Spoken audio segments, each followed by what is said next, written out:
Hi, I'm gonna explain my blog that is focused on what a software engineer does and what do I do as a software engineering student, and why did I choose this career instead of any other. So let's go to the site.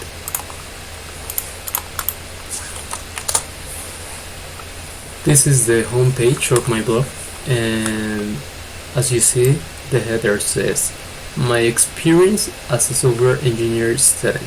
So this button redirects me to the About Me page. Well, I have 3 posts on my blog. The first one, who am I and why did I write this blog? The second one, what a software engineer does. And the third one, last projects. And I'm gonna start with the first one. In the header, I introduce myself by writing some aspects from me, such as my name and what I do. Then I have the first section, that is who am I. Then I introduce by mentioning that not all those who study this kind of things are nerd-like people, but there are people as common as the ones who are going to read this post. Then I explain that I entered this career by coincidence, but I have no regrets of my decision because I love a lot of things of my career. And finally, I explained that I'm studying my last year of engineering and that I am excited about what I will do later, which serves me as an introduction to the next point. What do I want to do next? I'm gonna read this because I consider it quite important for me. So, I am finishing college in 1 year. Meanwhile, I will be doing my best at school and working on some projects. My 8th semester starts in 3 weeks, so I will prepare myself to make the best of it. I have great aspirations. I will be looking for the best options to study for a master's degree. I will have been studying it for 2 years by the time I end college. Once I finish it, I will have already had new certification or curricular achievements. Once I get that, I'm going to be searching for working opportunities, or even better, I could do it before ending my master's degree. In recent months, I've been becoming more interested in web development and its frameworks and its components, and I love it, and I want to get more invested in it. Then I explain why did I write this blog, and it's because education is one of the things that will always be growing up. So the main reason why I'm writing this blog is that those candidates interested in the study of this wonderful career have the opportunity to know what software engineers do and can decide and have their own reasons to do it.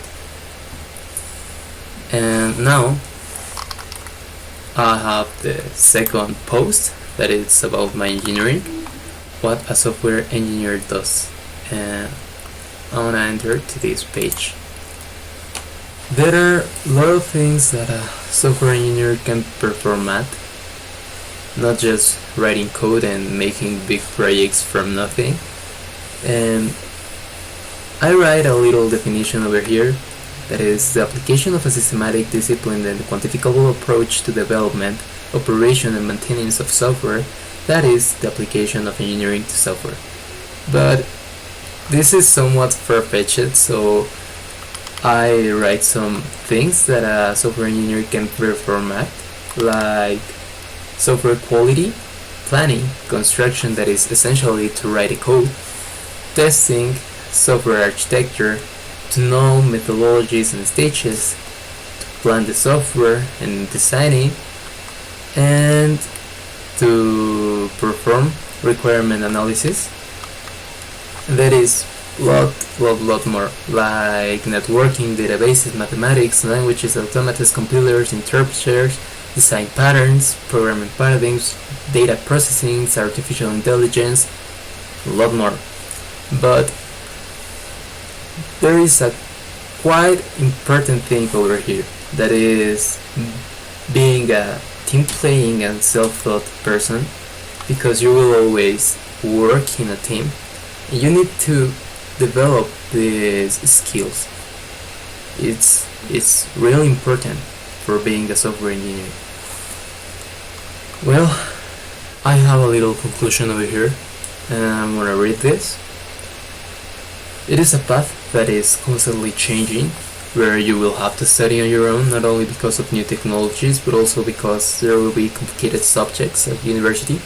So, in case that you won't have a 10 out of 10 in your signatures, you should not be disappointed in yourself. You must seek new challenges to acquire that knowledge.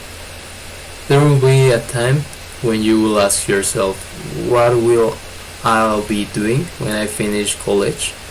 And there are many possibilities, like venture into a company, to work as a freelancer, to take major, venture into research, develop a software business, and a lot of things. But it all depends on you and the path you want to choose. Well, that was all from this post. I wanna go to the third post, that is my last projects. And these two last projects are the projects that I've been working on the last 6 months. So the first one is Inventor, that is the translation of inventory to lading. That actually is an inventory system for the university that I'm studying at, specifically the physics laboratory. I'm gonna read the explanation that is over here.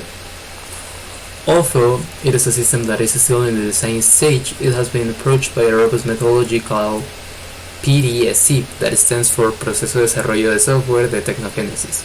This system will make the storage of items more efficient, as well as the administration of loans, being highly accessible for users because it is a web app. And the second system that I've been working on is Mandatum.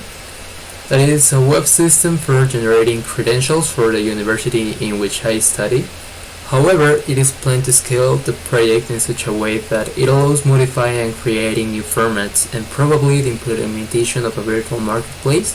In this way, purchases can be made through the domain.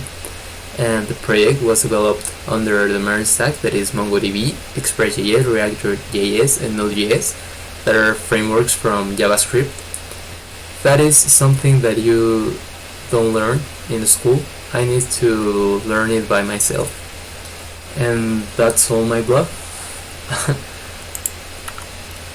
I don't have anything else to explain about it. There are my social networks, and that's all.